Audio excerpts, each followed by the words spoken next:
storytelling. Storytelling has been a part of our human existence since we were cavemen, since prehistoric times. And humans have learned so much from stories. And today I want to tell you a little story about my friend Leonardo da Vinci when he was your age. And if you're not sure who Leonardo da Vinci is, it's the guy who painted the Mona Lisa and basically was one of the greatest inventors and artists of ever, really. And this story tells a lot about Da Vinci's formative character and motivations. So that means what really made him become who he became. And the story takes place from when he was younger, like I said, and let's just start it.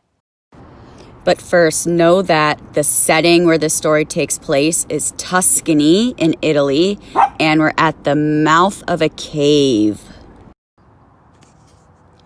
A better source for insight into Leonardo's formative character and motivations is another personal memory he recorded, this one about hiking near Florence. The recollection involved chancing upon a dark cave and pondering whether he should enter.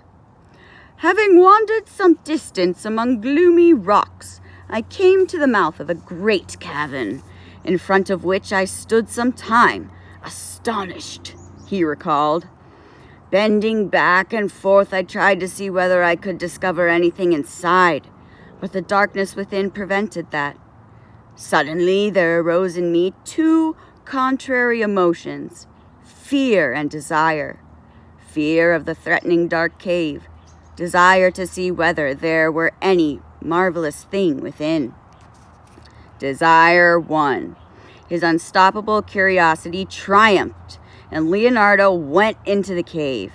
There he discovered, embedded in the wall, a fossil whale. "O mighty and once living instrument of nature," he wrote, "your vast strength was to no avail." Some scholars have assumed that he was describing a fantasy hike or riffing on some verses by Seneca, who was a philosopher, by the way. But his notebook page and those surrounding it are filled with descriptions of layers of fossil shells, and many fossilized whale bones have, in fact, been discovered in Tuscany. The whale fossil triggered a dark vision of what would be, throughout his life, one of his deepest forebodings, that of an apocalyptic deluge. On the next side of the sheet, he described at length the furious power once held by the long-dead whale. "You lashed with swift, branching fins and forked tail, creating in the sea sudden tempests that buffeted and submerged ships." Then he turned philosophical. "O time, swift despoiler of all things, how many kings, how many nations hast thou undone? And how many changes of states and of circumstances have happened since this wondrous fish perished?" Okay, by this point, Leonardo's fears were about a realm of far different from whatever dangers might be lurking inside the cave. Instead, they were driven by an existential dread in the face of the destructive powers of nature. He began scribbling rapidly, using a silver point on a red-tinted page, describing an apocalypse that begins with water and ends with fire. The rivers will be deprived of their waters, the earth will no longer put forth her greenery, the fields will no more be decked with waving corn. All the animals, finding no fresh grass for pasture, will die, he wrote.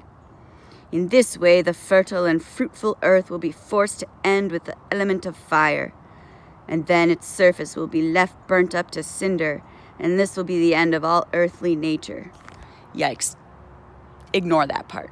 He's just being very dramatic.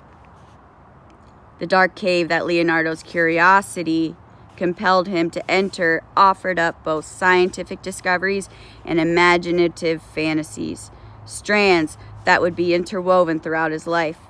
He would weather storms, literally and psychologically, and he would encounter dark recesses of the earth and soul.